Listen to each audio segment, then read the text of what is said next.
Bonjour à toutes et à tous. Bienvenue pour cette rencontre sur parentalité et cirque, exprimer les besoins, partager les solutions. Une rencontre proposée par Territoire de Cirque, en collaboration avec Arsena et le syndicat des cirques et compagnies de création. C'est une question qui nous taraude depuis quelques temps déjà. Elle a été abordée au cours des réunions de filière cirque à la DGCA.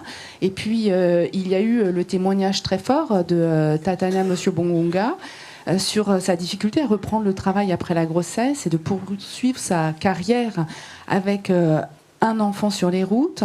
Alors vous me direz, être parent, c'est toujours difficile. Hein. On reste des parents amateurs face à des enfants professionnels. Mais l'arrivée d'un enfant, ou a fortiori de plusieurs enfants, chambarde bel et bien le quotidien, l'existence du ou des parents.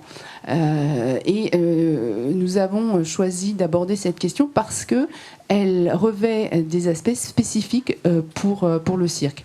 Il y a évidemment des problématiques communes, on en parlera certainement, c'est-à-dire ces questions qui se posent à beaucoup de personnes. Comment est-ce qu'on concilie sa vie professionnelle et personnelle?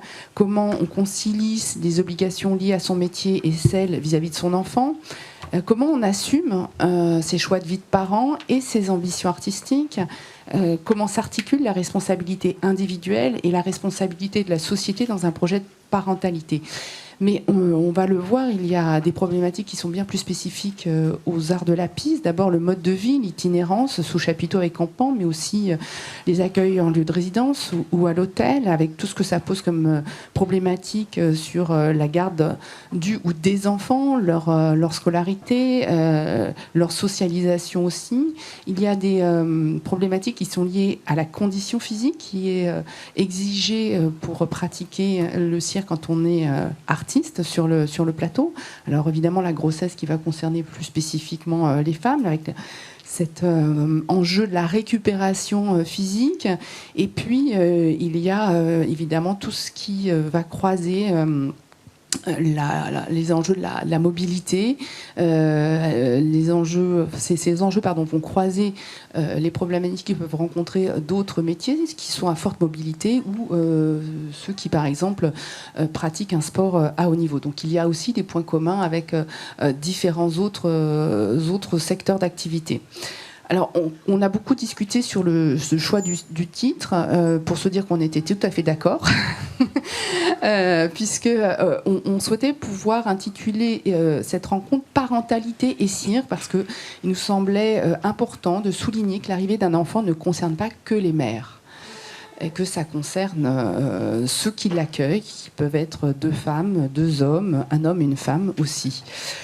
Ensuite, exprimer les besoins, partager les solutions, ça nous semblait important de pointer la nécessité du dialogue, la nécessité du partage, parce qu'il y a bien sûr un cadre légal, et on va en dire quelques mots dans les minutes qui viennent, mais il y a aussi beaucoup d'échanges de bonnes pratiques, parce que, en tout cas dans le témoignage dont nous a fait part Tatiana, il y avait ce sentiment de ne pas être légitime, de ne pas être bien accueilli dans les lieux de résidence, dans les lieux de travail, etc., par le manque d'attention, tout simplement. C'est pas forcément que des questions de moyens, et donc il nous semblait vraiment important d'être dans l'écoute et dans le partage.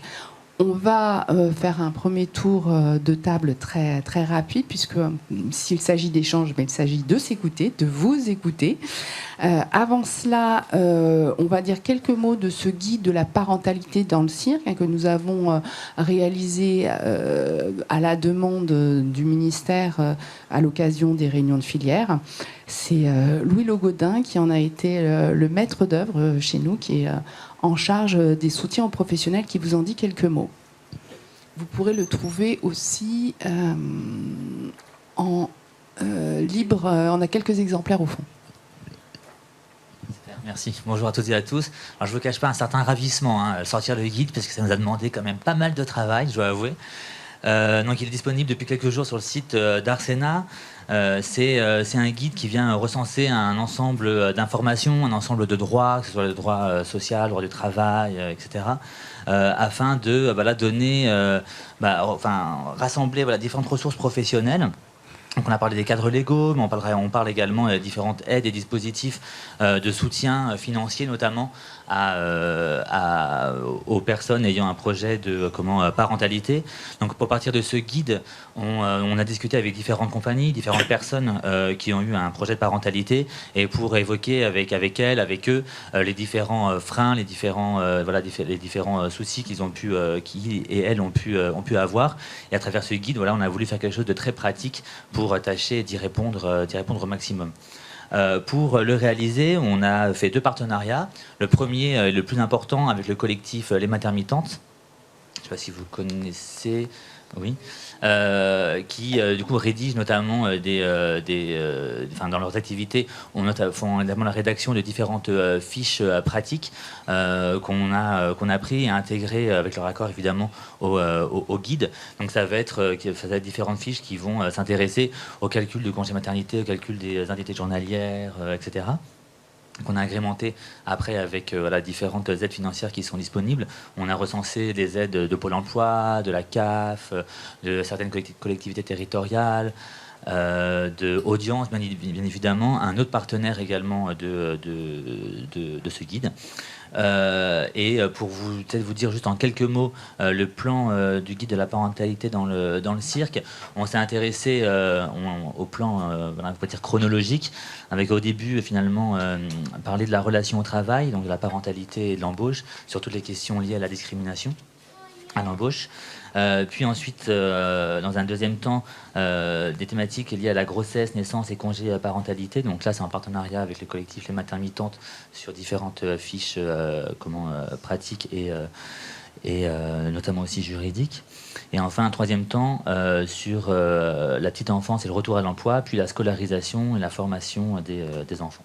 Donc ensuite, c'est pas un guide qui est linéaire, puisque chaque personne, au moment de son projet de parentalité, pourra entrer dans ce guide et trouver des informations pratiques. Voilà. Sinon, juste vous dire ce que ça a révélé dans les différentes recherches qu'on a faites, c'est que finalement, en effet, les différents cadres légaux ne s'adaptent pas tous à la réalité de personnes ayant un congé, d'artistes circassiens et circassiennes ayant un projet de parentalité, notamment pour en citer un sur les questions liées à la scolarisation, notamment. Voilà en quelques mots. Oui, voilà, c'est un guide évolutif, tout à fait. Donc là, c'est une première version, et on pourra l'augmenter avec d'autres. En fait, suivant vos retours déjà, si à la lecture vous avez différents commentaires, différentes critiques, n'hésitez pas à nous les envoyer pour qu'on précise au maximum ce guide.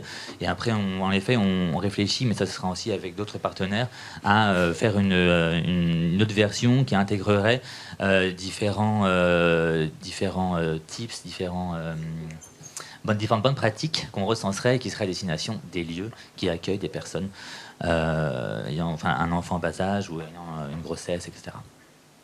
Voilà. Merci beaucoup Louis, merci beaucoup à toute l'équipe d'Arsena, merci aux partenaires qui nous ont aidés à réaliser ce guide qui est une porte d'entrée, encore une fois évolutive, qui renvoie à d'autres sources juridiques, sources d'informations, guides qui sont très bien faits, puisque nous on a comme philosophie de ne pas refaire ce qui est déjà très bien fait. Donc par exemple, il y a un guide sur parentalité, grossesse et sport de haut niveau, c'est possible, et qui est extrêmement bien fait. Donc on a tout simplement renvoyé sur ce guide et on insiste sur le côté évolutif et à compléter de cet objet. Passons au vif du sujet. Donc, il nous a semblé important de pouvoir croiser les regards en introduction, de partir de 3 témoignages. Celui de Tatiana Mossio-Bourgonga, co-directrice artistique de la compagnie Bassinga et Funambule, mère depuis 3 ans. Mère d'une petite fille de 2 ans et belle-mère d'une petite fille de 5 ans. Et je suis aussi sportive à haut potentiel physique. Alexandrine Bianco, administratrice de Cirque Vost, membre du syndicat de cirque de création, des cirques et compagnies de création, présidente. La compagnie, oui, porte la présidence. C'est la compagnie qui porte la présidence. Et Mathieu Pirard, directeur de la Nef à Saint-Dié-des-Vosges et membre de Territoire de Cirque. Et puis Delphine, qui est secrétaire générale de Territoire de Cirque, qui pourra aussi dire quelques mots, et bien sûr, si elle le souhaite, puisqu'elle a beaucoup réfléchi à ces questions-là. Je parlais tout à l'heure de votre courrier que vous aviez envoyé au printemps dernier à Agnès Salle, qui est haute fonctionnaire à l'égalité des chances au travail, dans laquelle vous témoignez de ce qui vous est arrivé, c'est-à-dire comment on passe du bonheur absolu d'apprendre qu'on est enceinte jusqu'à se confronter à la réalité, à la réalité vraie de la condition d'une artiste de cirque qui doit reprendre le travail et qui doit non seulement retrouver sa forme physique, son haut potentiel sportif, puisque vous êtes funambule et ça n'échappe à personne que l'erreur est fatale, et en même temps être directrice de compagnie, porteuse de projets artistiques, artiste sur le plateau en tournée. Est-ce que vous pouvez nous dire quelques mots de ce témoignage que vous avez envoyé? Oui. Eh ben, déjà, avant la reprise du travail, il y a la grossesse. Et le fait de... Bon, moi, je n'ai pas attendu un heureux événement, je suis tombée enceinte. J'aurais bien aimé attendre un heureux événement. Mais en fait, quand on... Enfin, je sais que... j'ai toujours su que je voulais avoir une famille. Et ça a été hyper difficile de l'assumer professionnellement. Parce que rien n'existe, en fait. Et parce qu'on n'en parle pas professionnellement. Ça arrive juste. C'est pas... Et bon, du coup, je tombe enceinte, c'est génial. Je suis hyper heureuse parce que j'ai 37 ans et que le temps commence à courir. Et je me rends compte que, vu que ça n'a pas été prévu dans l'agenda et dans le planning, et que je suis directrice artistique de compagnie, je me rends compte que j'ai 20 personnes qui travaillent dans ma compagnie et que potentiellement, je vais bloquer tout le monde. Et qu'il faut que je trouve quelqu'un pour me remplacer. Et trouver cette personne, ça veut dire faire des répétitions et tout ça. Donc ça veut dire réinvestir là-dedans. Et cet argent, on ne l'a pas nécessairement. Du coup, c'est les premières questions qui me sont venues. Et ce que je me suis dit quand je suis tombée enceinte, c'est j'ai envie que le monde s'arrête. J'ai pas réussi à l'assumer professionnellement. Et j'ai eu beaucoup de chance parce que le Covid est arrivé. Et le monde s'est arrêté. Et ce que je me dis aujourd'hui, c'est que j'ai pas réussi à assumer professionnellement cette grossesse et à le dire alors que j'étais la femme la plus heureuse du monde. Donc, le monde s'arrête, je suis enceinte, j'accouche. Ça se passe pas du tout comme ce que j'avais prévu. J'étais partie pour un accouchement orgasmique à la maison. Ça s'est terminé à l'hôpital en anesthésie générale après une péridurale qui n'a pas marché. Donc juste la galère. J'avais le Covid, donc enfermée dans une chambre minuscule où t'as pas le droit de sortir, où tout le monde arrive complètement blousé, où tout le monde a peur de toi. Donc vraiment pas facile. Enfermée avec mon mec, encore moins facile. Il a terminé sous Xanax, lui. Donc voilà. Et ma lueur d'espoir à ce moment-là, c'est vraiment de me dire, je vais reprendre le travail et je vais pouvoir retourner sur mon fil. Parce que quand je suis là-haut, c'est pas une recherche d'adrénaline, c'est vraiment une recherche de sérénité. Enfin, c'est même pas une recherche. C'est que d'un coup, c'est la sérénité qui vient, la tranquillité, le fait de pouvoir prendre du recul. Donc j'attends ce moment-là, mais vraiment très très fort, et je me prépare psychologiquement, je visualise. Et je me dis que petit à petit, je vais pouvoir reprendre. Donc j'ai eu une césarienne. Une césarienne, c'est 17 agrafes dans le ventre. C'est un ventre qui a été incisé puis arraché pour faire sortir l'enfant. Donc c'est toutes les connexions, tous les abdominaux qui sont arrachés, tous les fascias qui sont arrachés. Donc c'est faire, c'est faut que tout ça se reconstruise. J'ai beaucoup de chance parce que je sais que je suis une sportive à haut potentiel physique. Et j'ai déjà déployé tout un staff derrière moi. Et comme on est en France avec la sécurité sociale, on a le droit d'avoir des kinés gratuitement. Enfin, j'ai réussi à me débrouiller. Du coup, je me suis fait accompagner. J'ai découvert le pilate. J'ai découvert toute une manière de faire différente. Pas des abdos qui cassent, des abdos qui construisent et qui sont beaucoup plus puissants. Donc, j'ai commencé à faire ça. Et après 5 mois, je suis arrivée à Circa. Et j'ai trouvé une nounou parce que j'allaitais, ça a marché, j'étais hyper contente. Et je voulais faire un allaitement à la demande, du coup j'ai trouvé une nounou qui m'a suivie. Et la première chose, c'est que j'ai pas réussi à la contractualiser.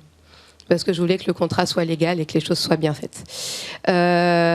Sauf qu'en fait, tout ce qui est contractualisation, tout ce qui est fichier simplifié, page emploi, tout ce qui est URSSAF, ne prend pas en compte notre mobilité. Du coup, en fait, tous les contrats qu'on fait tous, ils sont pas légaux. Il y a un vide juridique sur cette question-là. Et moi, je voulais vraiment que ce vide soit comblé. Donc, en fait, j'ai pas réussi à la contractualiser, parce qu'on peut rien faire, il faut changer la loi, ça va prendre 10 ans. Donc voilà, je suis arrivée comme ça. Et je me suis dit que tant pis, j'allais investir sur cette première résidence. Et je suis arrivée avec ma nounou en me disant, de toute façon, la nounou, elle fait partie de l'équipe et c'est cool. Et je suis arrivée et on m'a dit, ah bah non, la nounou fait pas partie de l'équipe artistique, c'est 24 € la nuitée, 14 € par repas. Et là, je me suis dit, ok, d'accord. Et ça a été hyper violent, en fait, parce que je l'avais pas conscientisé avant.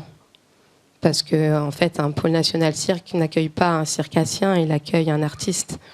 Donc, tout ce qui est de la sphère intime, elle n'est pas prise en compte.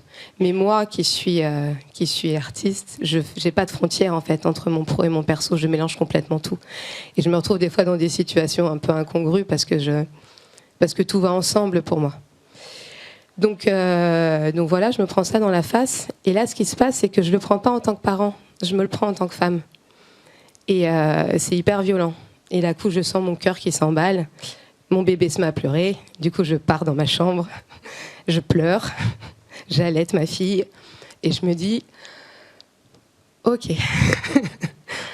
Ok, on va respirer. Et je me rends compte qu'en fait, ce que je porte, c'est pas que moi, c'est toute la lignée qui est derrière, en fait.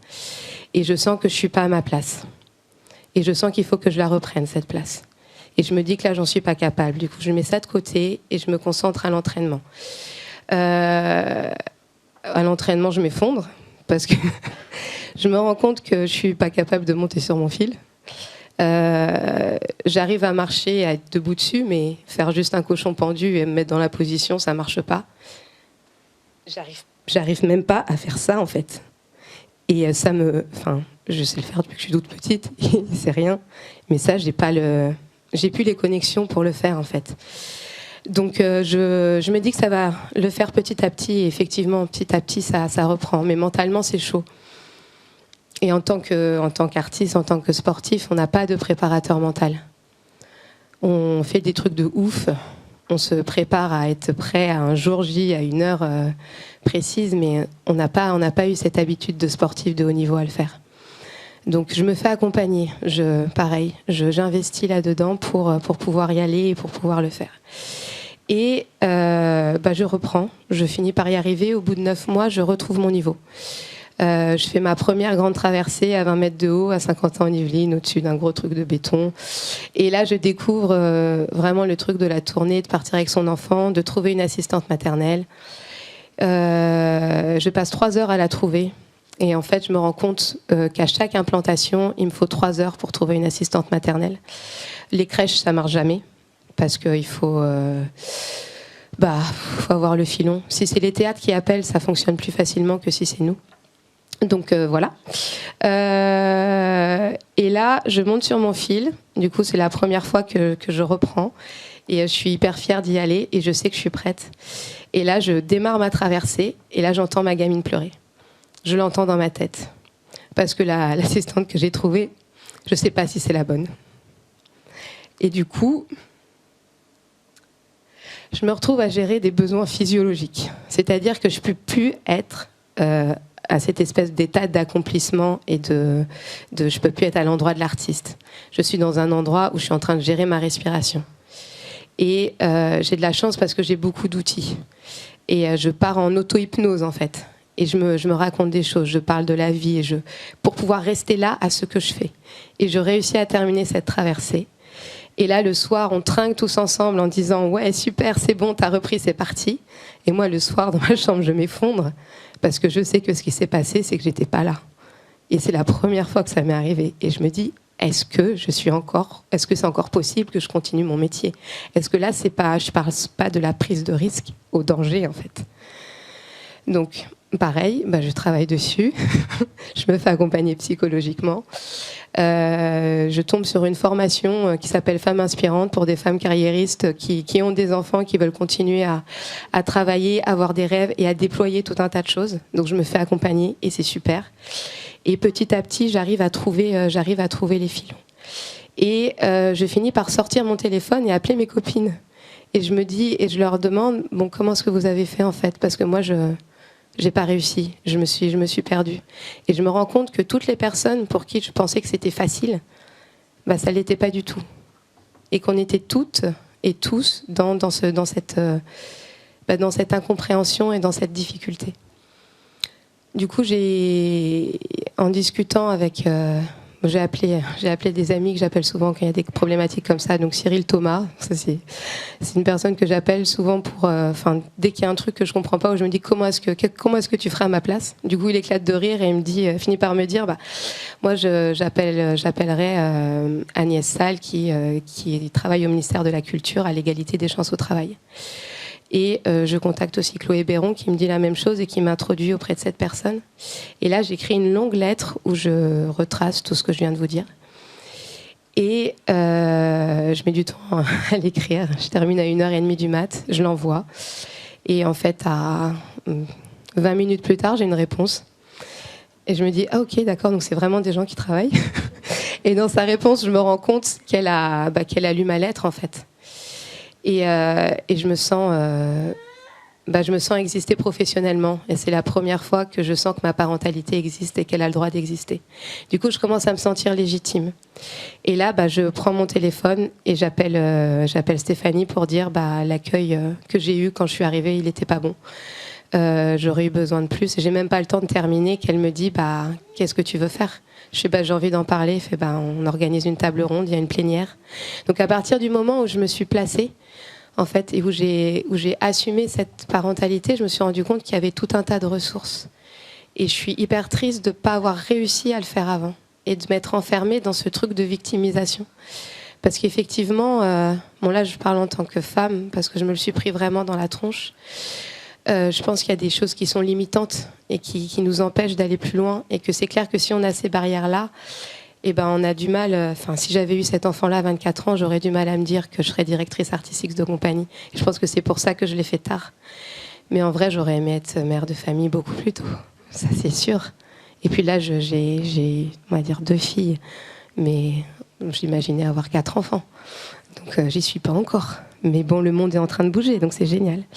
Donc voilà, ça c'est vraiment le témoignage que j'avais envie de partager. Je pourrais encore dire tout un tas de choses, mais je pense que c'est bien de laisser la parole aussi ailleurs. Et derrière, j'ai tout un tas de solutions, genre une création de start-up de nounous de tournée, créer un institut national du cirque, de l'expertise et de la performance.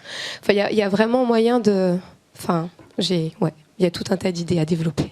On échangera sur les solutions tout à l'heure. Merci beaucoup pour ce témoignage qui retrace votre chemin.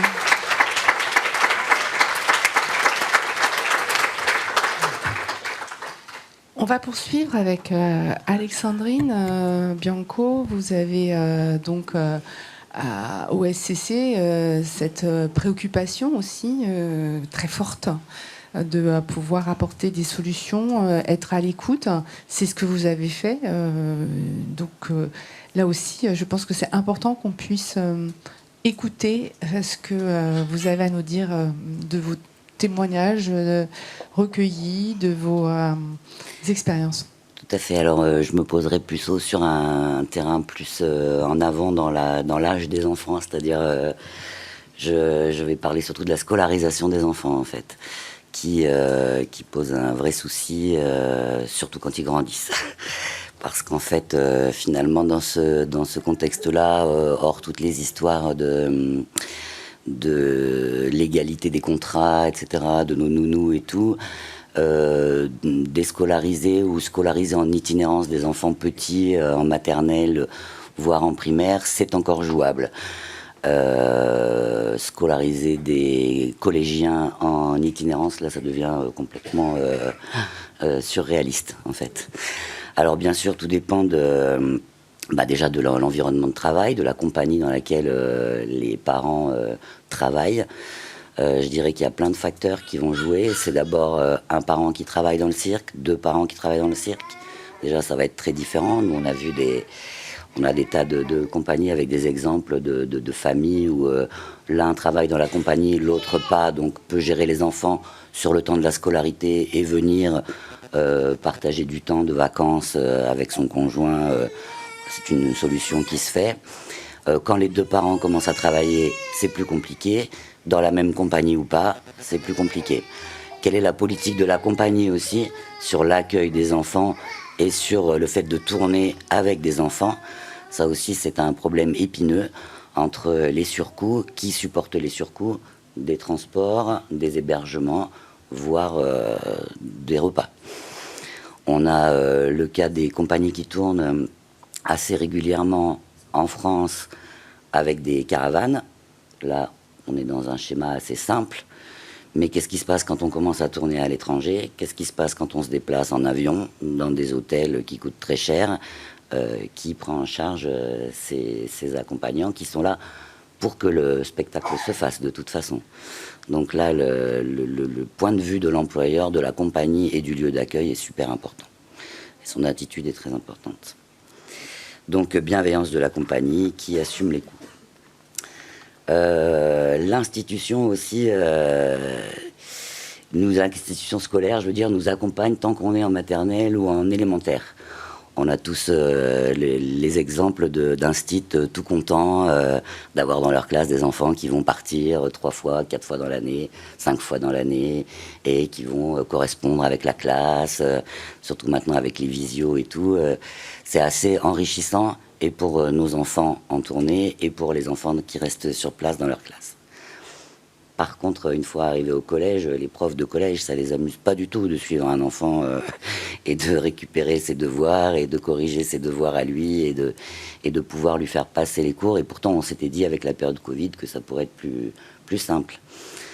C'est pas le cas. Enfin, moi, je l'ai vécu avec ma fille déscolarisée 6 semaines. Ça a été un pataquès au point que le prof principal m'a dit « Mais non, mais moi, j'ai autre chose à faire que de faire le relais pour un élève, quoi. » Alors tout dépend bien sûr de l'enfant. Vous avez des enfants, des collégiens qui sont super studieux, qui travaillent bien tout seuls, qui sont très autonomes et tout. Mais quand c'est pas le cas...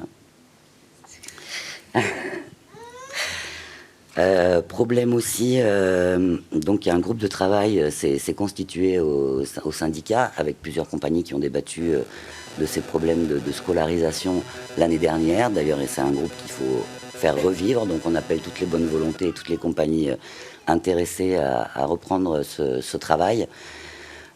Problème aussi vis-à-vis du CNED. Quand est-ce qu'on a le droit d'avoir le CNED gratuitement? On voyait dans le guide d'Arsena le CERFA à remplir au mois de juin avec toute la tournée de l'année d'après, de l'année scolaire. Mais au mois de juin, il y en a qui n'ont pas encore leur tournée. Donc comment est-ce qu'on va pouvoir obtenir la possibilité de scolariser notre enfant au CNED?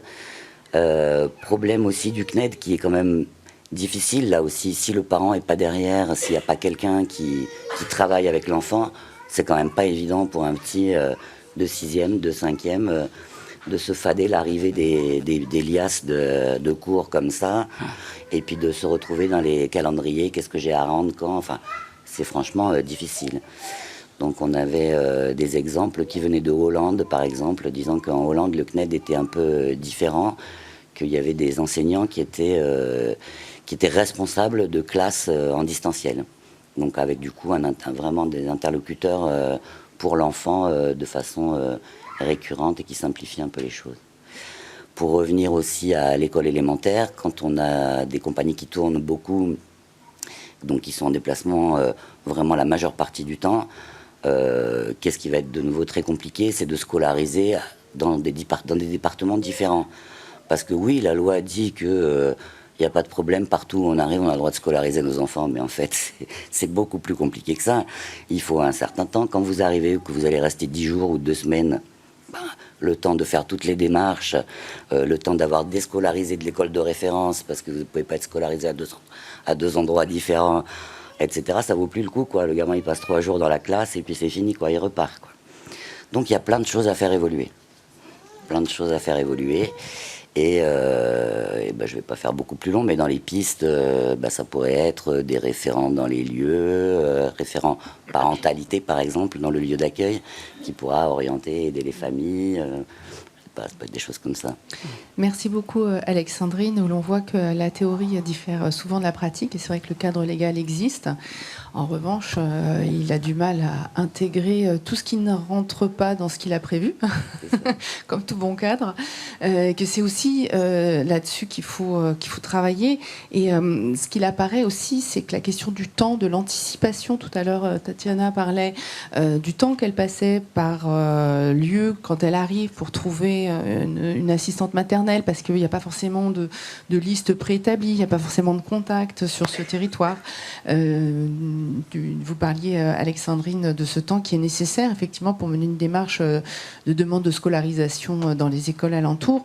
Moi, peut-être que ce sont des choses sur lesquelles on peut travailler avec les lieux sur une anticipation de la venue. Mathieu Priérard, justement, vous en tant que à la fois responsable d'un théâtre, mais également jeune papa, puisque la parentalité, on a dit, elle se mettait aussi au masculin. Comment vous abordez ces difficultés ou ces questions auxquelles vous êtes confrontés, donc à la fois avec cette responsabilité de lieu, mais aussi en tant que jeune papa, les professionnels de la programmation ou en tout cas dans le champ des arts vivants sont eux-mêmes amenés à énormément se déplacer, sont contraints beaucoup de mobilité et partagent certaines des problématiques qui ont été exposées précédemment. Sur la sphère familiale, en plus, on a le souci d'être tous les deux sur des postes de direction de lieu ou en tout cas de secrétariat général. Donc ça a donné des situations cocasses et un petit peu compliquées. Donc on a 2 enfants, un de 3 ans et demi, un de 1 an. Et la première bébé, on pouvait l'emmener partout. Certains l'ont eu en salle de spectacle. Voilà, c'était presque simple, presque. Donc après, elle a grandi, ça devenait plus compliqué. Donc comment garder, comment tout ça pour être dans le spectacle, pouvoir voir des choses. Donc arranger les plannings pour Avignon, pour enchaîner les spectacles. Qui avait l'enfant à quel moment, gérer avec les allaitements en plus. Donc voilà, ça faisait des gymnastiques assez drôles. Notamment, vraiment, l'Occitanie fait son cirque il y a 3 ans où c'est ça, on enchaînait les réunions, tout le monde passait, et on enchaînait l'un et l'autre. Ou Marionitissimo, ou Mirepoix, parce qu'on accompagnait dans la marionnette, où j'étais là vraiment à caler mes horaires par rapport au temps d'allaitement et à venir à ce moment-là. Et après le gros chambardement énorme, le deuxième. Alors là, on a pu toucher terre, et on a été obligé de ralentir nos rythmes tous les deux et nos façons de travailler. Là, exceptionnellement, moi, je suis pas rentré à la maison depuis un peu plus d'1 mois, fin septembre. Voilà, voir beaucoup de spectacles. Pour le cirque, on enchaîne. Il y a Perplexe, il y avait la Rida Cirque, il y avait beaucoup de choses qui s'enchaînaient beaucoup depuis quelques semaines. Mais voilà, ça, on a beaucoup, beaucoup réduit. Ma compagne est plus secrétaire générale sur des lieux en labellisés. Voilà, elle est en coordination des projets jeunes publics pour la communauté d'agglomération de Saint-Dié, donc beaucoup, beaucoup moins de déplacements, plus d'engagement national avec Théma ou des choses comme ça. On a été obligé de réduire. On se dit au moins le temps que les 2 soient à l'école. Et ça, c'est vraiment notre souci. En exemple, pour la première petite, pour ses 1 an, on avait fait plus de 100 nuits à l'hôtel, dans un peu l'envergure que ça prend. Donc pas d'aide, donc à chaque fois c'est se débrouiller pour la laisser. La petite est chez la nounou, la grande est chez la grand-mère, déposée sur le train hier en route pour Paris. Il y a eu des changements sur les quais de gare aussi qui sont pas mal, donc, et des changements loupés qui sont assez drôles dans des situations cocasses où on se retrouve dans des spectacles pas du tout adaptés avec des petits sur Paris ou des choses comme ça. Mais bon, c'est les choses qui arrivent. Au niveau professionnel, donc c'est des questions qui se sont posées, que je ne m'étais jamais posées, et que je me suis posé d'être dans la situation d'avoir des enfants, de qu'est-ce que j'en fais le soir, qu'est-ce que j'en fais. Il y a Tatiana qui était passée chez nous, on s'est rendu compte qu'on n'avait pas grand-chose pour accueillir, donc tu étais venue à la maison. Direct, parce qu'on avait la baignoire, on avait les tables à langer, on avait tout ce qu'il fallait, les chaises hautes, c'était le plus simple en fait. Donc maintenant que j'en suis un peu sorti, tout est parti dans la résidence. Donc voilà, les compagnies n'ont plus du tout à demander ou quoi que ce soit. Ils arrivent, c'est plus simple. Voilà, il y a pas de. Ils savent on le précise dans la fiche technique. Il y a une chaise haute, une baignoire à bébé, une table à langer. Comme ça, j'ai l'impression que ça facilite un petit peu les choses. On avait encore une compagnie avec des enfants cette semaine. Une des chances qu'on a, c'est d'être en collectivité, pour une des rares fois où la Régie Directe a un vrai poids, où pour scolariser les enfants maternelle primaire, c'est vraiment beaucoup plus simple, parce que c'est nos services. Hein. Et pareil, pour la crèche, c'était beaucoup plus simple, où on demande des places. Par contre, voilà, ça s'arrête à 18h, et pour les soirs de spectacle, on n'a pas vraiment de solution, plus que les contacts de copains, ou des choses, ou même au noir, hein, de toute façon... De ce qu'on peut avoir. Mais à la moindre des puissances de la collectivité, on a vraiment des vraies facilités pour les places en crèche et la scolarisation primaire et maternelle. Collège, on n'a plus la main par contre. À vous écouter, on fait forcément le lien avec nos propos précédents, c'est-à-dire qu'on constatait à propos, lors de l'Assemblée générale de territoire de cirque, il y avait beaucoup moins de femmes responsables de lieux. Et on comprend qu'effectivement, c'est pas simple. Pour reprendre votre expression, Tatiana, vous parliez de l'extermination des prétentions de la mère carriériste. Alors c'était effectivement dans la période un peu âpre, mais l'on voit que voilà, ça reste un sujet. Alors ça n'est pas seulement dans le cirque. Il faut quand même aussi le dire que concilier une vie avec des enfants, des ambitions professionnelles, pouvoir même emmener ces enfants sur son lieu de travail dans la majorité des métiers, c'est absolument impossible. Donc il faut replacer certainement nos échanges dans un cadre plus vaste qui est la façon dont on accueille les enfants dans la société, comment on leur ménage, comment on pense la parentalité au niveau plus global. Mais il me semble qu'avec ces trois témoignages qui parlent aussi au nom des autres, puisque en tant que membre de Territoire de Cirque, vous avez pu échanger avec votre collègue, et pareil pour Alexandrine, puisqu'il y a eu ce groupe de travail au sein du SCC. Voilà, on voit qu'il y a encore beaucoup de choses à mettre en discussion, des propositions à prendre, à expérimenter. On a dit que ce serait un échange, donc j'ai envie de dire c'est à vous. Alors, il y a un micro qui circule. Alors, n'hésitez pas à nous faire part d'une difficulté, d'un problème, d'un besoin qui n'a pas été rempli, vous avez éprouvé, qui vous a entravé, et puis peut-être même de la solution qui pourrait résoudre votre besoin. Et puis ensuite, on fera ce qu'on appelle, nous, des ateliers des solutions, c'est-à-dire comment on travaille à la mise en œuvre de ces solutions. Bonjour à tous. Donc moi, et à toutes. Je ne suis pas encore très forte en écriture inclusive, mais je travaille avec un groupe de filles sur un spectacle qui va traiter de l'impact de la maternité sur la vie professionnelle et privée des circassiennes, qui sort en avril. C'est un peu le prolongement d'un spectacle qui s'appelait Mimoseur, que vous avez peut-être vu ici à Circa il y a 2 ans. Mais nous, on se préoccupe de la parentalité, de la maternité sur le long cours, tout au long de la vie d'une artiste. Et surprise, on a une comédienne enceinte depuis 3 mois. Donc j'ai vécu le projet doublement. À la fois, on va parler de ce sujet, et à la fois, Pauline, qui est à côté de moi, sera pas au plateau avec nous en avril.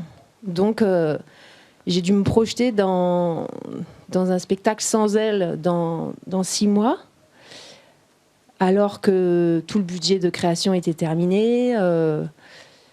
Que quand on travaille dans le cirque, vous le savez, on n'a pas une partition, on n'a pas un texte, on a avant tout nos interprètes. Donc d'un coup, moi, en tant que metteuse en scène, je me suis sentie très démunie. Et donc, depuis une semaine, on a embauché quelqu'un d'autre, parce que moi, j'ai besoin de savoir avec qui je vais travailler. Mais Pauline reste avec nous, parce que j'ai pas du tout envie de lui dire « Salut, en fait, t'es à 4 mois de grossesse, c'est fini ». Et donc, je portais de parole pour dire que, notamment là, dans le cadre d'un spectacle en cours de création, et en cas de grossesse, qui est un heureux événement, on est bien d'accord, là, on se sent un peu seul à porter ça, et notamment, au niveau financier, on partage nos salaires pour pouvoir accueillir une personne de plus et que ça se passe bien. Et je trouve qu'il manque quelque chose. Tu veux rajouter un mot ? Oui, je veux bien. Bonjour à tous et à toutes. Non, simplement pour ajouter, ça corrobore pas mal ce que disait déjà Tatiana, mais c'est vrai que là, moi, du coup, je suis enceinte de mon 2e enfant. Du coup, j'ai déjà une enfant de 4 ans. Et quand je fais le bilan de comment j'ai mené ma carrière, disons, avant qu'elle naisse et après, je me dis, ah oui, que c'était quand même assez compliqué. Et j'ai un peu eu de la peine à tomber enceinte à nouveau en me disant, j'ai très envie de faire ça, mais j'ai vraiment pas envie de faire le choix entre ma carrière et ma grossesse et ma vie de famille et tout ça. Et de sentir que tout ce que j'ai traversé avec ma première fille m'a pas aidé à me sentir plus sereine avec cette 2e grossesse. Et du coup, je me suis dit, c'est pas que mes problématiques personnelles, c'est un système. Et j'ai beau travailler notamment avec Lucie dans un projet sur, pas la maternité, mais sur l'impact de la maternité dans notre travail et tout ça, et même là, je me suis dit, c'est comme la trahir que de lui annoncer une grossesse. Et je me dis, en fait, c'est pas possible de travailler comme ça. Et du coup, c'est j'ai pas des solutions très concrètes. Je sens que c'est un système qui est un peu si on te voit, on te voit, si on te voit pas, on te voit pas. Donc il faut rester un peu comme ça. Et je me dis, oh là là, je vais encore perdre 1 an. J'espère que je me fais pas les croiser l'année prochaine. Sinon, oh là là. Et du coup, je me dis 2 grossesses, 2 ans comme ça, un peu cachés. Et du coup, et ce que je trouve peut-être problématique par rapport à notre milieu, c'est qu'en fait, si je rate cette créa-là, je prendrai pas la prochaine. Enfin, je sais pas comment dire. Il y a un truc, c'est maintenant. Et du coup, là, mon plan, c'est de faire de la prod enceinte en me disant, j'espère que comme ça, quand il naît, je récupère et j'ai la pêche pour travailler. Et je me sens vraiment, à cet endroit-là, très seule. Et je me dis, ça n'est pas encadré, c'est la jungle, quoi. Donc, on espère toutes que ça va le faire. Et en fait, on sait statistiquement que clairement, ça ne le fait pas. Moitié de femmes en moins, alors que déjà, il n'y en avait pas beaucoup. Genre, il n'y en a pas beaucoup et on en perd. Et je me dis, on est là, enceinte, courage, ça va le faire. Mais voilà, c'est compliqué. Et du coup, on a besoin d'argent. Mais oui. De la thune, il nous manque. La thune. Et cette aide financière à la reprise et à la maternité, on la propose on la demande en tout cas au sein des propositions qu'on porte avec le syndicat. Bravo. Je ne sais pas si tu veux détailler. Bonjour, Yanis, je suis délégué général du syndicat des cirques et compagnies de création. Et puis je suis père aussi. Bon, déjà pour vous rassurer, alors le métier du spectacle, ça ne gagne pas forcément beaucoup. J'ai la chance d'avoir une compagne qui gagne très largement plus que moi. Et c'est quand même possible de mener une carrière quand on est une femme, mais elle n'est pas dans le spectacle. Ce qui facilite des choses, c'est vrai. Mais oui, effectivement, on porte des choses, une proposition. Alors ça a été un peu mis entre parenthèses pendant le Covid, mais pour les artistes à haute intensité physique, donc les artistes de cirque et les artistes chorégraphiques qui ont les mêmes problématiques, on demande, alors c'est effectivement une modification législative, donc ça prend un peu de temps, mais voilà, c'est pas pour ça qu'il faut renoncer, permettant de prendre en charge le salaire d'une surnuméraire pendant les mois d'incapacité, on va dire, durant la grossesse et après, pendant tout le temps de la reprise au plateau, pour que cette surnuméraire, une remplaçante, et justement pour que les femmes puissent accompagner la tournée et être présentes sur la tournée. Donc on demande aussi la prise en charge, en plus de la rémunération, des frais de déplacement et donc de l'ensemble des frais. Parce que, il est vrai, alors dans le milieu du cirque, on a alors une chance, il y a de plus en plus de femmes qui travaillent, même si la question de la répartition hommes-femmes est toujours à peu près la même. Nous, on a des chiffres pour nos adhérents, donc on a 220 adhérents, 180 compagnies de cirque, des chiffres depuis 2006 par audience, donc une source qui est sûre, et on a toujours un tiers d'artistes femmes, 2 tiers d'artistes hommes. Après, par contre, on est passé en 2006, vous étiez environ 600 professionnels, aujourd'hui un peu plus de 3000. Donc, mais c'est à peu près toujours la même proportion, même si la part des femmes monte un petit peu plus. Mais par contre, quand on constate que les ruptures de carrière se font effectivement à la maternité et moins pour la question de la reprise, c'est-à-dire la reprise du corps, etc. Mais parce que tu n'existes plus dans le réseau. Tu n'es plus là, tu es ailleurs. Donc la création d'après, t'es plus là, quoi. T'étais plus là quand l'équipe s'est dit, la prochaine créa, avec qui on est, etc. Et puis toi, t'es plus dans le paysage. Et donc, faire continuer à participer aux tournées, c'est toujours être dans le paysage, avoir de liens avec les programmateurs, les programmatrices, et continuer d'exister. Parce que c'est vrai que sinon, t'es chez toi, t'es isolé, et puis tu disparais progressivement. Et on voit que les ruptures pour les femmes, c'est effectivement première grossesse et deuxième grossesse. Et puis là, elles ont tendance à disparaître totalement, et moins par une question de conditions physiques que par la disparition. Donc on porte ça. Et voilà, on croise les doigts avec un soutien. Donc du coup, on est aussi en contact avec Agnès Salle, avec un soutien du ministère de la Culture quand même. Et après, on cherche à faire mettre en visibilité une disposition aussi du Code de la Sécurité sociale qui permet d'avoir un congé maternité prolongé. C'est comme pour les sportifs de haut niveau, etc. Il y a des dispositions qui existent, qui sont très peu utilisées, qui permettent d'être prolongées. Et après, enfin, pourquoi être rémunéré? Aussi parce qu'on perd des femmes, parce que tu reprends, tu n'as plus de cachet, donc tu perds ton intermittence. Et donc, progressivement, c'est aussi un mode de disparition.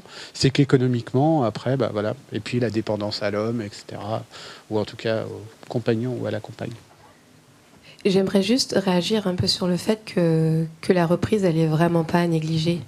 Et que le fait de ne pas être accompagné professionnellement dans cette reprise, ça fait que c'est quand même un putain de traumatisme. Et au niveau de la confiance... Et au niveau de la détermination ensuite à y aller et à revenir, c'est pas juste perdre le réseau. Hein. Il y a vraiment quand même cette notion de revenir physiquement. Faut pas le mettre de côté. Voilà, c'est juste. Je veux parler parce que je suis d'une autre génération et je vois que depuis toutes ces années, ça n'a pas changé. C'est exactement pareil. Je l'ai vécu pareil que toi, Tatiana. J'ai vu pareil que toi. Et il n'y a pas eu de changement. Donc, c'est vrai que ces paroles-là sont importantes pour essayer de faire changer quelque chose aux prochaines générations, aux femmes qui sont là aujourd'hui, aux parents qui sont là aujourd'hui, pour qu'il y ait l'écoute de ce qui se passe physiologiquement, physiquement, psychologiquement. Ce sont des cheminements qu'on doit faire attention pour qu'un jour, on puisse vraiment arriver à une parité qu'on parle autant depuis tellement longtemps. Donc, c'est des pas qu'on doit donner tous ensemble, justement, pour trouver des solutions et aussi de partage d'expérience. Parce que, donc, dans ma génération, j'avais aucun partage d'expérience. Donc, là, je trouve que c'est super d'avoir des échanges, de pouvoir appeler les collègues et dire, de toute ma génération, au deuxième enfant, les artistes arrêtaient la carrière. C'était rare, Valérie Fratellini avec 3 enfants, Felicity Simpson avec 3, mais c'était les 2 seuls qui avaient 3 enfants. Toutes les autres, à partir du deuxième enfant, elles arrêtaient. Donc, parce que c'est pas possible de reprendre, avoir une vie de famille, être Wonder Woman et en plus assumer les risques quotidiens. Moi, juste pour une expérience personnelle, je sais qu'au premier enfant, j'ai passé de 20 mètres de hauteur à 7 mètres et au deuxième à 5 mètres et demi. Donc, il y a quelque chose aussi qui se passe malgré nous dans la continuation de l'espèce, quelque part, c'est qu'on essaye de prendre moins de risques. Donc ça, c'est quelque chose, on n'arrive pas, et il ne faut pas avoir peur de ne pas arriver à avoir la même qualité technique qu'on avait avant d'avoir des enfants. Donc c'est quelque chose qui se passe aussi avec des collègues que j'ai parlé après. Donc je trouve que c'est très important de faire des groupes de travail, justement pour avoir l'échange de témoignages et essayer de trouver des solutions pour ces périodes où la femme, elle est quelque part fragilisée par rapport aux hommes. Il y a aussi la force du père qui est là, mais il y a beaucoup de femmes qui sont seules, qui n'ont plus de père à côté, par des séparations, par des envies. Enfin, il faut penser ça aussi dans les différences des parentalités, je trouve. J'avais une question complémentaire à Tatiana, parce qu'à plusieurs reprises, vous avez dit que vous étiez fait accompagner. Je pense que ça, c'est aussi intéressant de savoir comment, pourquoi, par qui vous êtes fait accompagner, dans quel cadre, est-ce que ça a pu être pris en charge ou pas ?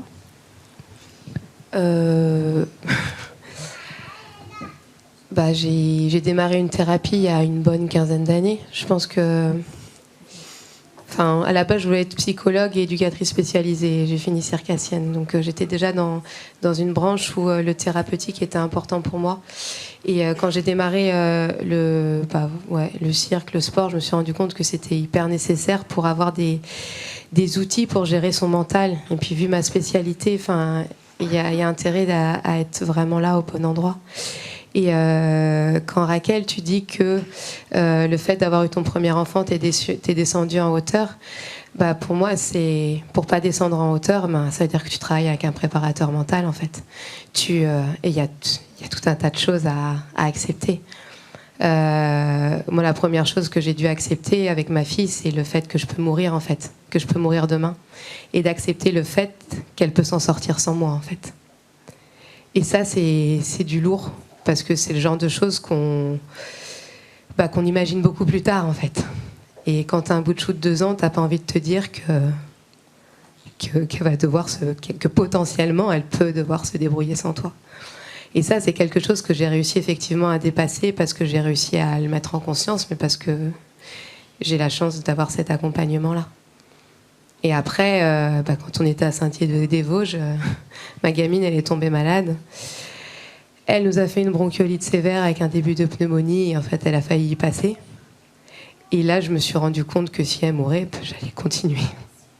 Je me suis rendu compte que j'allais continuer avec cette espèce de culpabilité, mais en fait, la vie s'arrête pas. J'ai eu cet enfant, j'ai eu la chance de l'avoir, c'est fini, peut-être. Et je vais continuer à vivre, je vais continuer ce métier, je vais continuer à trouver des solutions pour eux. Donc c'est ce genre de choses, ce genre de deuil, on le fait pas comme ça. Normalement, on a le temps de pouvoir vivre ça. Et si on veut continuer sa carrière, en fait, c'est du boulot. C'est du boulot. Et ça fait partie du taf. Cette préparation mentale, elle fait partie du taf. Merci beaucoup pour d'avoir répondu si sincèrement à cette question intime. Oui, donc je me présente Yael Antoine, compagnie d'elle, cofondatrice des Tenaces. Merci pour tout ce qui a été dit déjà. Moi, je voulais saluer déjà la démarche de Tatiana, qui est une démarche en fait qui libère la parole. C'est important en fait qu'on soit tous et toutes là pour dire les choses. Parce que comme le dit Raquel, en fait, c'est des choses dont on parle depuis des années, entre nous, entre copines, on s'en raconte des histoires. Mais en fait, on n'a jamais, ensemble, on s'est jamais tout imaginé ensemble, provoquer quelque chose pour changer ce système. Donc là, je pense qu'il y a quelque chose qui est en train de se passer. Je pense que MeToo n'y est pas pour rien, etc.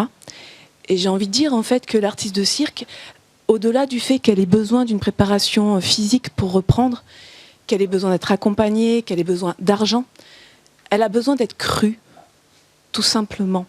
Elle a besoin d'être crédible aux yeux des autres. Parce qu'effectivement, en fait, quand techniquement, vous vous sentez plus à la hauteur, quand vous sentez en fait que ça devient très très compliqué d'aller en résidence, parce que des fois c'est vraiment très très compliqué de trouver une nounou, d'avoir des périodes qui s'organisent avec votre conjoint. Bon voilà, tout ça c'est très complexe. Et en fait, on a besoin d'être cru juste, de ne pas perdre cette crédibilité. Moi aujourd'hui, en fait, je suis une artiste de cirque qui est dû arrêter à ma première grossesse, puisque j'ai fait une éviscération suite à une césarienne mal cicatrisée lors de ma reprise. Et en fait, j'ai longtemps eu honte de le dire. Je ne l'ai pas dit. Donc je me suis reconvertie en tant que metteuse en scène. Et tout le monde a pensé, en fait, c'était un choix réel. Et les premières fois où j'en ai parlé, en fait, c'est avec les copines, et plus précisément avec Tatiana, puisque je me suis isolée dans cette histoire. Très dernièrement, par exemple, j'ai attendu mon deuxième enfant. Et là, du coup, je repense à ce que tu as dit par rapport, je vais faire de la prod quand je serai enceinte. Et j'ai cherché, en fait, j'ai fait les magasins, c'était l'été, j'avais un speed dating à Circa, à Aurillac. J'étais enceinte et j'ai cherché 2 robes larges pour pas qu'on voit que j'étais enceinte, parce que je me suis dit que si, en fait, les programmateurs, programmatrices avec qui j'allais parler de ces nouveaux projets de création voyaient que j'étais enceinte, ils ne m'accorderaient aucun crédit. Donc en fait, pour moi, ça a été vraiment une perte de crédibilité en tant qu'artiste femme, et de devoir cacher, masquer en fait ces grossesses-là pour garder du crédit, montrer que je suis fiable. Et ça passe par des reprises, par exemple, de création 3 semaines après avoir accouché, pour mon cas. Et on se met dans des situations de danger, en réalité. Parce qu'on est dans une espèce de survie financière, mais aussi une survie... On essaye d'arracher cette légitimité, hein. Voilà, cette légitimité qu'on n'a pas toujours dans la profession. Et je voudrais parler aussi de quelque chose, je pense, qui est important et que je ressens comme tel, c'est que c'est un métier, on n'en parle pas assez, je pense que c'est dans d'autres métiers artistiques comme ça, c'est que l'artiste, il est vraiment séduisant, séduisante. Et quand vous devenez maman, vous prenez du poids, vous êtes moins séduisante. Vous êtes moins bankable, on l'a dit, vous êtes moins séduisante. Et il y a quelque chose, en fait, qui est extrêmement violent dans le regard de l'autre. Que ce soit dans le regard de celui qui vous voit sur scène, puisqu'il voit votre corps, un corps est transformé par une grossesse. Que ce soit dans le regard du programmateur. J'ai moins vu ça dans le regard d'une programmatrice. Et je pense qu'il ne faut pas oublier qu'en fait, nous, donc, artistes femmes, en fait, on a vraiment des trous comme ça dans notre carrière. Et je voulais juste rajouter à ce que tu disais, Yanis, c'est bien de parler de maternité, il faudra aussi se pencher sur le tunnel des 50, parce que sachez, mesdames, qu'il y a une véritable évaporation des femmes vers 50 ans. J'ai 45 ans, donc je commence à flipper. Je veux bien qu'on en fasse une prochaine table ronde, mais c'est réel. C'est réel. Voilà. Merci Yael. Alors, il y a un concept qui s'appelle la matrescence, qui parle des changements à la fois physiques, mais aussi psychiques, qui vit une femme quand elle devient mère. C'est un concept qui a été formé par l'anthropologue américaine Dana Raphael, et je me dis que c'est vraiment intéressant d'avoir cette double entrée, c'est-à-dire que c'est pas seulement un changement physique, une reprise physique, même si on voit bien que la liaison, le lien à son corps est totalement modifié, mais c'est aussi psychique, c'est la façon dont on se situe vis-à-vis des autres, dont on se voit à travers le regard des autres. Et cette question de masquer sa grossesse, on a parlé de discrimination à l'embauche, parce que c'est dans le droit du travail. Ça, c'est pas marqué dans le droit du travail, mais c'est un fait social. Donc ça me semble important qu'on puisse en parler, parce qu'il y a le droit, et puis il y a ce qui se pratique. Et voilà, il faut qu'on arrive à avoir une vision de la réalité et ne pas négliger ces aspects psychiques qui semblent absolument déterminants quand on vous écoute. Je prends parole justement sur ce mot-là, masquer la grossesse et se faire renvoyer. Il y a 1 an, j'étais enceinte et je viens à peu près, voilà, ce jour-là, je reçois le mail qui me renvoie du contrat de Noël. Un gros, long contrat dans un cirque très renommé qui me renvoie parce que je leur ai dit « Ah, peut-être la taille des costumes, ça a changé d'ailleurs parce que je suis enceinte, mais vous inquiétez pas, il n'y aura pas de perte sur mon numéro de l'artistique. Je peut-être 2-3 mouvements que je vais changer, mais... rien du tout. Du coup, oui, il faut se poser la question comment faire payer les artistes enceintes, mais il faut aussi voir, on est encore ailleurs, malheureusement, parfois. Si j'avais eu cet outil-là, peut-être j'aurais su directement où aller. Du coup, ça fait voir d'ici l'année dernière, aujourd'hui, il y a déjà des choses qui ont changé. Je connais ça. J'ai envie que le monde s'arrête. J'ai eu ce sentiment-là quand je viens d'accoucher et je me rends compte, mince, les appels à projets, ils n'attendent pas. Je suis porteuse de projet, je sens mon premier solo l'année prochaine. Et je me dis non, Circus Next, ah ok, appel à résidence là. J'ai essayé de postuler en allaitant. J'ai eu que des refus et je me suis dit, j'arrête ma prod. Voilà, je fais une prod un peu plus petite. Aussi, pour moi, une question, comment gérer ça? Les dates limites. Est-ce qu'il n'y a pas une flexibilité qui s'impose? Et dernièrement, c'était quoi la dernière chose? Les structures qui accueillent, on parle, j'entends ça, une baignoire, super, une chaise haute, j'adore. Mais il y a aussi encore les structures qui refusent. J'ai dû repostuler, pas qu'on doit changer ta date de résidence. Non, vraiment, tu dois repasser par l'appel à projet. On va favoriser ta compagnie. Oui, mais on ne peut pas t'assurer parce que tu viendrais dans un moment où tu allaites encore. Ah, tant pis, tu ne peux pas venir. Du coup, bravo et merci pour toutes ces solutions. Mais juste pour dire aussi, parfois, il faut encore commencer à vraiment zéro. C'est dommage, mais on est là. Merci.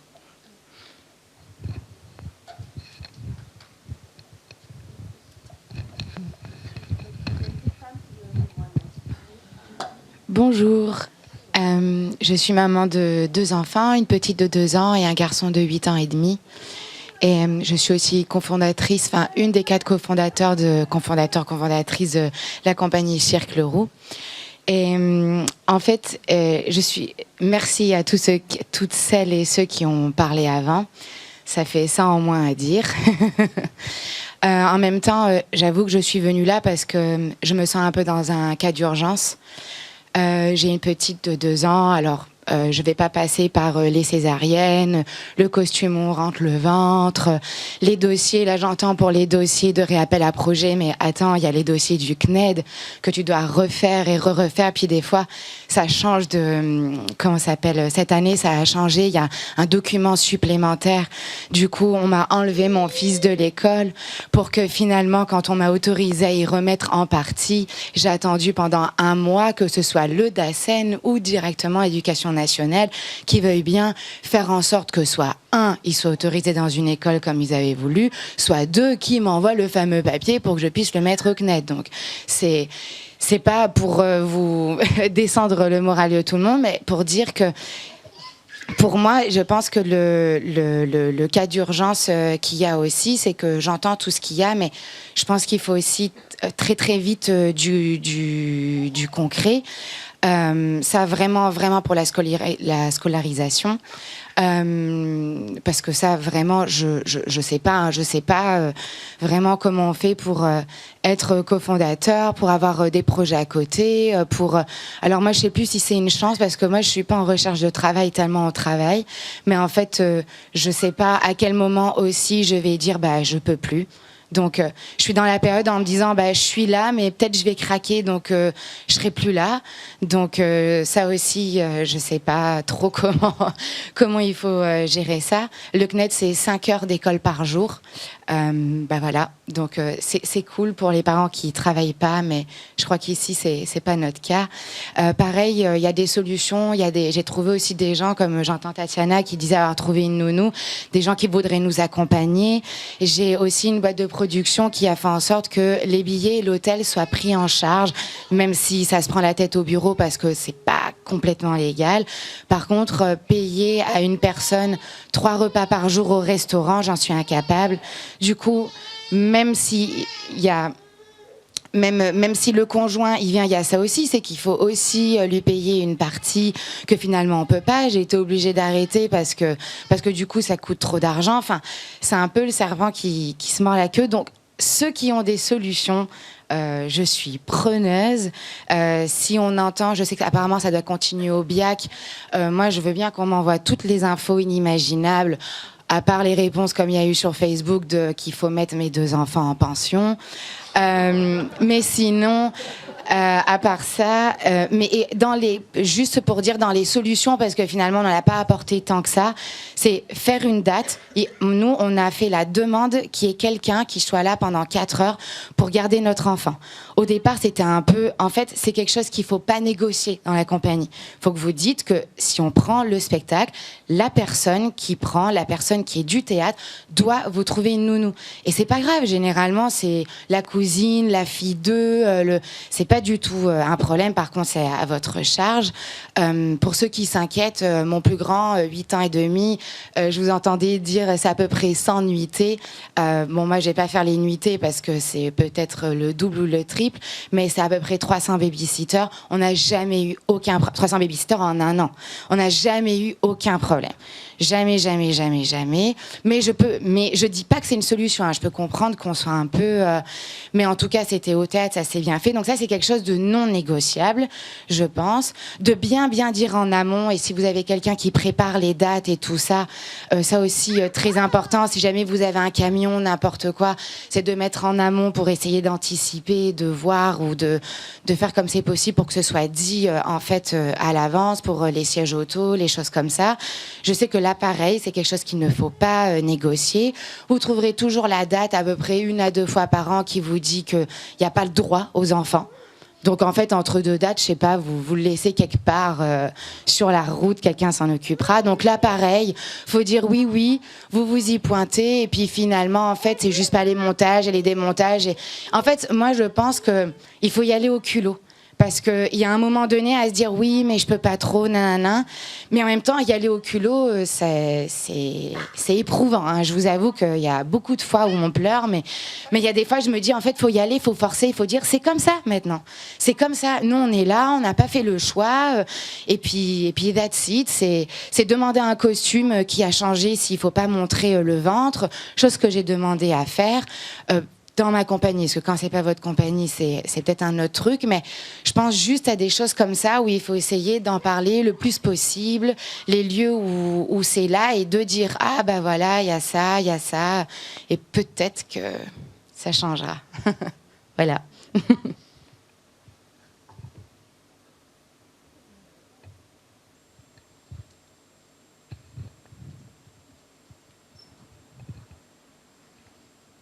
C'est une question pour Tatiana de la part de Paola qui parle espagnol. Je vais traduire après. Elle demandait si la récupération par Pilates et kiné, ça avait été dans le privé ou si tu connaissais un collectif ou comment ça s'était passé en fait. Si tu avais dû payer de ta poche ou... Ouais, j'ai tout payé de ma poche. Ouais. J'ai vraiment investi sur cette reprise. Le kiné, tu peux te faire rembourser par la sécurité sociale. Tu demandes... ton certificat et tu mets surtout pas le nombre de séances. C'est le kiné qui verra combien il t'en faut. Ça, tu y as le droit, mais même en tant que, justement, par rapport à cette reprise, ça compte dedans. Mais le reste, oui, c'est l'investissement personnel. Mais je pense que, tu parlais du vieillissement, Yael, mais j'ai l'impression que créer un statut de sportif à haut potentiel physique, c'est aussi quelque chose à faire très vite. Parce que dans le cas des blessures, du vieillissement et de la grossesse, ça veut dire qu'on est pris en charge, tout ce qui est du domaine de la santé. Et c'est hyper important, quand tu es blessé, d'aller voir directement la bonne personne qui va te soigner ou le bon chirurgien qui comprend ce que tu fais et d'avoir derrière les bons kinés qui vont te faire reprendre et pas d'avoir les kinés de retraités là. C'est un gagne-temps fou. C'est un gagne-temps fou. Et puis tu te sens considéré. Du coup, quand tu reviens, t'es là, quoi. T'es accompagné, t'es pas tout seul. Donc ça, et puis si tu as le même statut que les sportifs de haut niveau, ça veut dire que tu peux faire des études en même temps. Que ton année à l'université, tu peux choisir tes unités, tu peux faire de la recherche en même temps. C'est aussi une ouverture beaucoup plus grande. Donc voilà, ça peut être un sujet de plénière, parce que je sais que ça a été abordé. On va le refaire une deuxième fois. Bonjour, alors je suis encore une femme, mais justement je voulais évoquer la question des hommes. Donc moi je suis artiste de cirque, maman de 2 enfants, 16 et 8 ans. On a vécu en chapiteau, on a vécu en théâtre, en Airbnb, en gîte, bon, bref. On a traîné nos enfants un petit peu partout. Je trouve que c'est un sujet qui est hyper vaste et qui malheureusement, en effet, en tout cas moi ça fait 16 ans, mais maintenant ça bouge, n'a pas été beaucoup partagé. Ça va du fait de ne pas pouvoir faire un contrat. Voilà. Ah non, les babysitters, elles n'ont pas le droit au babyphone, donc terminé, on ne peut pas avoir... C'est-à-dire que dès le moment où on veut faire garder notre enfant, on se retrouve dans l'illégalité. Pour moi, ça a été la première problématique. Ensuite, après, c'était de faire reconnaître que effectivement, en tant qu'artiste, on a une vie privée. Voilà. Et ça note pas seulement à la femme de la porter, mais aussi à la famille. Et moi, j'ai la chance d'avoir un conjoint qui est très, très présent là-dedans. Mais c'est vrai que je pense que c'est aussi une histoire de vision générale et de la famille. En fait, on ne peut pas créer si on ne sait pas que nos enfants sont en sécurité. Je repense à un moment qu'on a eu toutes les deux, Tatiana, où j'ai gardé ta fille in extremis. Je ne pouvais pas monter sur un fil en ne sachant pas qui allait garder mon enfant, s'il allait être bien. Et ça, c'est la même chose pour les hommes que pour les femmes. Et donc ça, nous, on avait la chance à un moment donné d'être dans le même spectacle, mais on était tous les deux en situation de danger si on n'était pas tranquille sur comment étaient gardés nos enfants, dans quelle école ils allaient aller. Alors nous, on a eu beaucoup de chance. Beaucoup de choses. Et malheureusement, c'est que c'est beaucoup un sujet de personnes.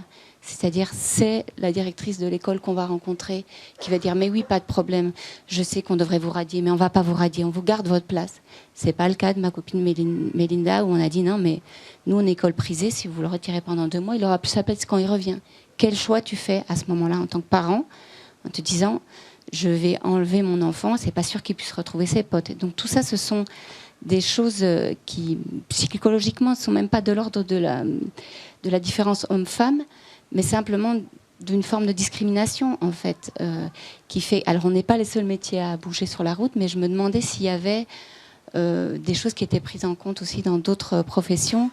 Comment le cadre légal aussi...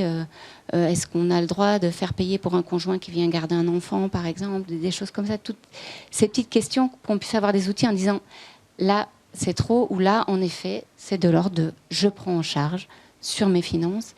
Mais à partir du moment où c'est clair pour tout le monde, alors on peut avoir un niveau de discussion qui est égal. Sinon, après, on commence à disparaître, en effet, à rentrer sous terre. Je vais reprendre la parole sur certains éléments. Déjà, j'ai appris récemment un truc que je ne connais pas, sur lequel il faut que je travaille, qui a un statut d'artiste à l'université, d'artiste professionnel, qui permet l'aménagement des cours, etc., comme les sportifs de haut niveau. Donc j'ai appris ça, je ne sais plus, c'est la semaine dernière ou la semaine d'avant. Donc il faut que je regarde, en fait, pour voir, du coup, parce que jusqu'ici, donc ça fait 14 ans que je suis au syndicat, je n'avais jamais entendu parler. À la fois une solution et puis ce que tu exposes. Alors moi, je suis membre d'une commission qui s'appelle la Commission nationale des professions foraines et circassiennes. C'est une commission qui est auprès du Premier ministre et où il y a 4 représentants des circassiens. Donc il y a 3 représentants des cirques traditionnels et moi, 4 représentants des professions foraines, 8 ministères. Et après, ce sont des maires. Dans les 8 ministères, il y a le ministère de l'Éducation nationale. Donc déjà, si vous avez des difficultés pour faire scolariser, parce que ça arrive, en école primaire, particulièrement vos enfants, vous pouvez envoyer un mail, on peut intervenir directement auprès du ministère de l'Éducation nationale. Celle qui vient, c'est c'est une haute cadre, et puis ça redescend. Parce qu'il faut que ça redescende, parce que... Donc là, je prends des exemples de cirque traditionnels, mais parce que, très concrètement, eux, ils connaissent tout le temps, ils sont en itinérance permanente. Dans les discussions qu'il y a eu avec l'Éducation nationale, il y avait une mention sur les dossiers scolaires jusqu'à il y a 4 ans, GV, gens du voyage. Ça existait jusqu'à il y a 4 ans. C'est illégal depuis le milieu des années 80, c'est de la discrimination. Et du coup, ça existait. Et ils témoignent régulièrement de leurs enfants en itinérance qui sont mis au fond de la classe ou qui sont refusés par le maire de la commune. Démerdez-vous avec vos gosses. Il est vrai qu'il faut qu'on se préoccupe du sujet, de l'éducation, parce que si on prend la question, donc la fréquence de la question chez les circassiens traditionnels, ils ont un énorme problème de niveau scolaire de leurs enfants, c'est-à-dire qu'à partir de la 6e, c'est le CNED. Autant dire que, en fait, c'est toute une problématique du monde du cirque traditionnel et qu'il faut qu'on arrive à ne pas connaître, mais qu'ils sont limités à un niveau CM2. Autant dire que nous, le monde de la culture des cultureux, on évolue dans un monde de bac plus 4, bac plus 5, et là, on est face à des gens où leur problématique quotidienne, c'est l'alphabétisation. Et je pense que personne n'a envie que ça arrive à ses enfants. Donc, effectivement, il faut qu'on s'en préoccupe, mais parce que, ce que disait Alexandrine, il y a la primaire, qui est une chose, où il y a une adaptation encore qui est possible, et à partir du collège, c'est certain, là c'est le CNED. Et donc il faut que vous ayez le temps, les moyens d'accompagner votre enfant sur le CNED, toutes les difficultés que ça peut représenter.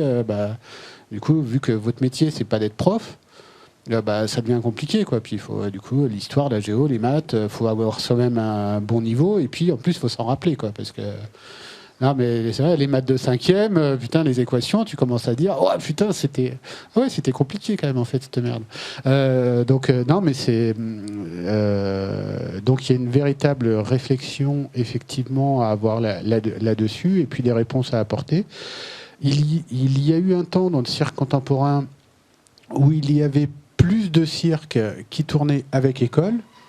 On parlait des arceaux, mais il y avait la famille Morales. Et encore, il avait fallu batailler. Mais c'est vrai que moi, j'ai connu une époque donc avec ce gros collectif où on avait quand même 14, 15 enfants en permanence. Et du coup, on avait une solution. Au départ, c'était tous les parents d'enfants qui se cotisaient pour payer le salaire d'une institut qui était, elle, en disponibilité d'éducation nationale, et que ça a branché énormément de venir faire ça. Du coup, la compagnie prenait en charge ses transports, ses hébergements, et les parents payaient son salaire. Et puis, on avait bataillé bien 4 ans avant d'obtenir un détachement d'éducation nationale qu'on avait quand même obtenu. Mais il fallait un minimum de, je sais plus, 13 ou 14 enfants à scolariser, quoi. Et il y a eu la famille Morales qui l'a fait, avec en plus toute la difficulté d'avoir des enseignants multiniveaux. Donc, puisqu'il y a des élèves du CP jusqu'au CM2, voire quelques collégiens que t'insères comme ça, tac. Et du coup, il faut tomber sur l'Institut La Perle qui peut gérer dans la même journée tous les niveaux avec... Et puis là, les lieux d'accueil, on leur demandait pas une chaise haute, on leur demandait une salle de classe. Et après, c'est un peu ça dans les interventions. Moi, je trouve qu'il faut questionner du coup les lieux, parce que sur ce que tu disais, en fait, ça peut être... c'est une entreprise, vos compagnies, c'est une entreprise de production. Ça... Il y a des gens qui veulent parler. Je fais super vite. Ça peut être un choix d'entreprise que de décider ce que vous faites. Nous, on ne va pas abandonner la femme enceinte. Les gosses, ils sont intégrés. L'école, c'est intégré. Mais tout ça a un coût. Et malgré tout, le coût, quelle que soit la façon dont on appréhende les choses, il sera répercuté sur la session. Et après, j'entendais, c'est pas négociable, etc. Et après, là, j'entends toujours, j'entends les compagnies, et le c'est pas négociable. Je pense qu'il y a beaucoup de compagnies qui aimeraient pouvoir le dire comme ça, mais tout est négociable aujourd'hui. Et c'est la sensation. Donc, je pense qu'il faut entendre des programmateurs sur, très bien, quand on vous présente ça, est-ce que vous êtes d'accord pour qu'il y ait un accueil des enfants, cette question de l'hébergement supplémentaire, de l'ensemble de cette réalité-là, comment elle peut être prise en compte en face. Et oui, c'est un coût. Après, demain, c'est une réalité du spectacle vivant, c'est une réalité de notre humanité. C'est un coût. Bon. On va prendre les 2 dernières interventions parce que le temps nous presse et que ça n'est que le premier rendez-vous, et il me semble qu'il en faudra davantage. Donc, on pourra continuer de réfléchir ensemble. Voilà, on se disait que ça serait quand même bien que les lieux interviennent dans cette rencontre pour pouvoir un peu dire... moi, j'ai pas du tout, évidemment, la prétention de représenter la parole des lieux, mais néanmoins, je trouve vraiment important que les lieux, en tout cas dans le territoire de cirque, se posent des questions déjà basiques, qui est, est-ce que nos lieux sont adaptés à l'accueil tout court de famille, et comment on pourrait faire pour que ce soit possible et que ce ne soit pas désagréable. Nous, on avait évidemment commencé des partenariats, mais en fait, c'est pas régulier, donc c'est ce qui rend les choses pas si simples.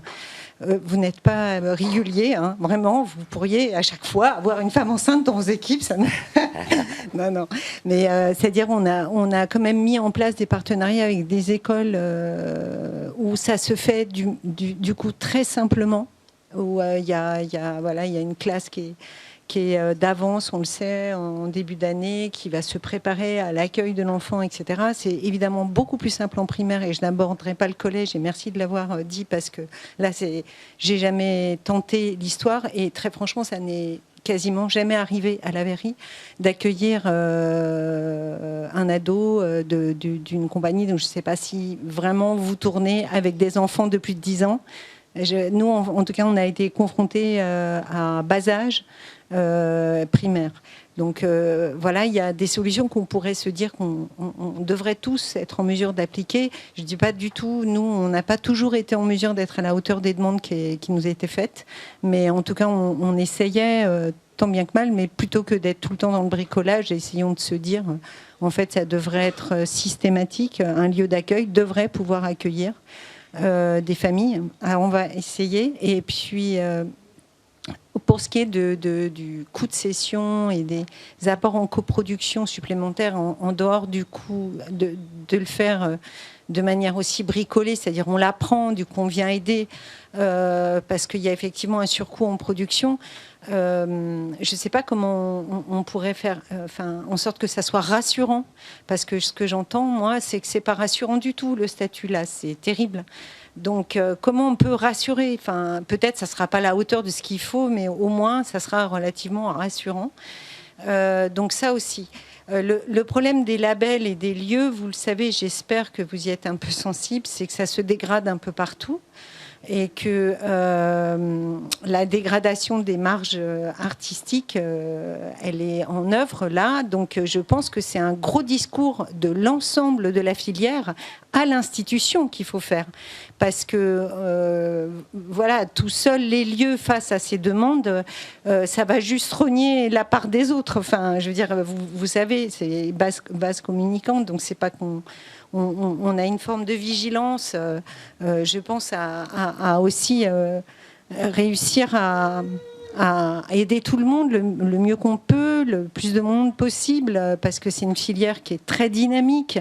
Donc voilà, ça rencontre réellement en ce moment un mur de financement, et je pense que le cirque a besoin de se faire entendre dans ses particularités. Celles qui viennent d'être énoncées là sont vraiment spécifique au cirque, un peu à la danse aussi, je pense, mais Tatiana en parle très bien. Il y a quand même une grosse question du corps, et ça, il faut qu'ils en aient plus, qu'ils l'entendent plus, mais de l'ensemble du milieu, pas que de telle partie, mais tous ensemble, vraiment dire, c'est pas possible de fragiliser des parcours qui sont solides et qui ont le droit, évidemment, à fonder des familles. Voilà, je voulais remercier Mathieu et puis l'initiative d'avoir aussi parlé des directions de label, puisque Mathieu ne l'a peut-être pas exprimé de la manière dont moi je l'exprimerais, mais une des raisons pour lesquelles on peut hésiter en tant que femme à prendre des directions, c'est la question de la maternité aussi. Et pourquoi? Parce que c'est pas n'importe quel métier. C'est un métier où on est pris le soir, on est pris, on veut exercer correctement ce métier, on part en mission. Il l'a très bien dit, le nombre de missions, moi j'hallucine, j'ai jamais fait ça, et j'espère que tous les artistes m'ont pardonné le fait que je venais pas les voir à chaque fois, parce que j'ai effectivement un budget. Voilà. Les femmes, vous avez entendu France Culture ce matin, vous avez lu des études, sont un peu plus nombreuses à la direction, et encore que c'est un effort encore, qu'on voit la contrainte. Hein. On ne va pas dire oui comme ça, voilà. Et puis d'autre part, quand elles sont acceptées et sélectionnées, c'est souvent sur des petits labels avec des petits salaires. Et elles sont nombreuses en fait à supporter le coût de la maternité. Oui, on peut consulter à cet égard l'étude qui a été produite par le Syndéac, puisqu'en fait ils ont rapporté ils ont vraiment fait une étude assez poussée qui montre que le potentiel de public d'une artiste femme est bien moindre que celui d'un homme.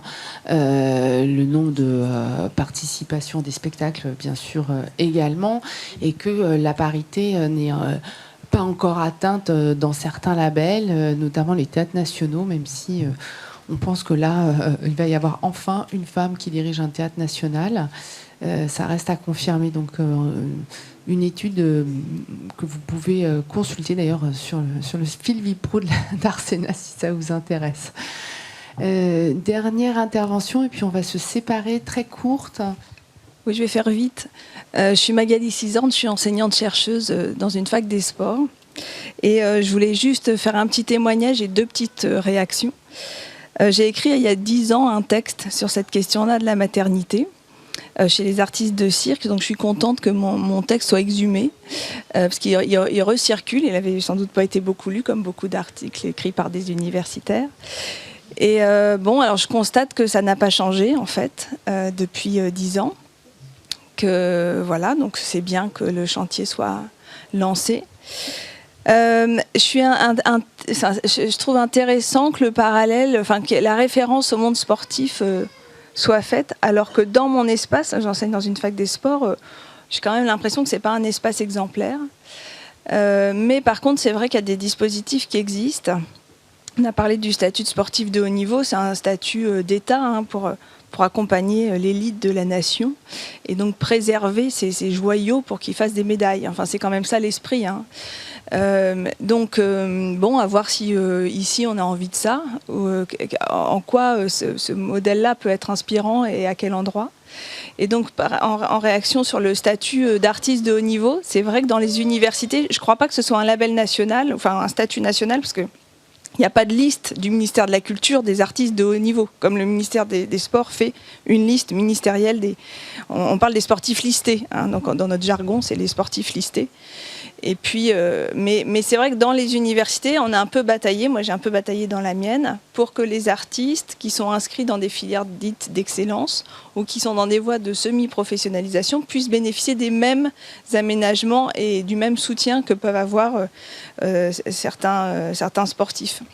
Donc c'est quand même du bricolage, et je sais qu'il y a des discussions à l'échelle des universités, mais voilà, ça c'était juste un petit retour. Et puis, dire aussi qu'il y avait quand même des choses qui étaient peu discutées. Le parallèle avec les forains et le cirque traditionnel, il est intéressant. Moi, j'ai un peu travaillé sur ces questions-là en croisant des terrains sur l'habitat mobile. Mais quand même, la question du rapport au temps et à l'espace dans vos métiers, elle est quand même extrêmement importante. Discuter la question des circuits de diffusion, de la durée d'inscription dans un espace. C'est sûr que si on joue 2 fois un spectacle et qu'on repart, scolariser son enfant pour 3 jours, c'est inenvisageable, et c'est sans doute même pas souhaitable pour l'enfant et pour la qualité du suivi pédagogique qui sera fait. Donc sans doute que penser cette question de la parentalité, ça amène aussi de manière plus générale à penser des transformations plus profondes des métiers, de vos métiers. Voilà. Et on revient à l'enjeu des tournées raisonnées, des inscriptions sur le territoire, etc., etc. Et donc, mais ce qui est bien, c'est qu'il y a une vraie cohérence dans nos préoccupations. Merci infiniment pour vos prises de parole, vos témoignages. Merci à tous ceux qui ont contribué à l'organisation de cette rencontre. Je vous rappelle donc le guide de la parentalité. Je ne sais pas s'il en reste un exemplaire, sinon j'en ai encore un là.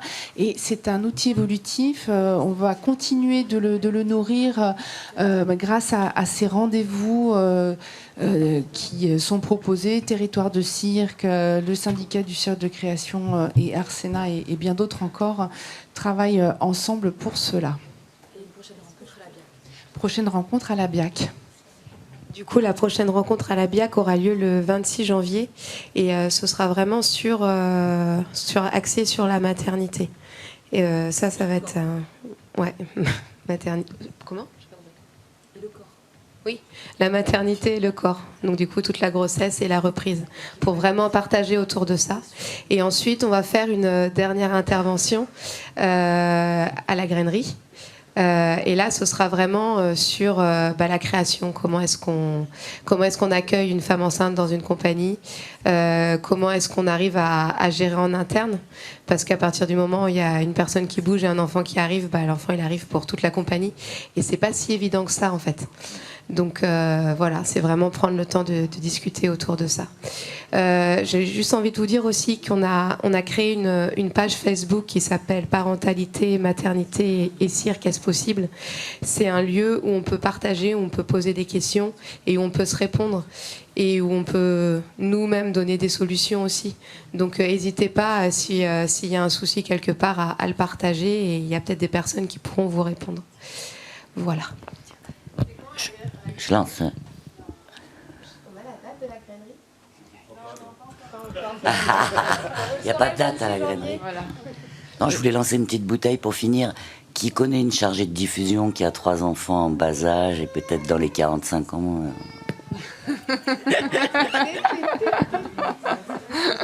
C'est quelque chose aussi. Une directrice qui a dans les 45 ans et 3 enfants. Ça, il y en a qui s'expriment. 45 ans, c'est 45 ans, quoi. Moi, j'en connais une à 40 ans. Ouais. Elle a fait un burn-out. Ouais. Non, mais je veux dire, voilà, il y a plein de métiers. Tous les métiers, en fait, sont concernés dans notre filière. D'où des problèmes de recrutement. À bientôt. Ouais.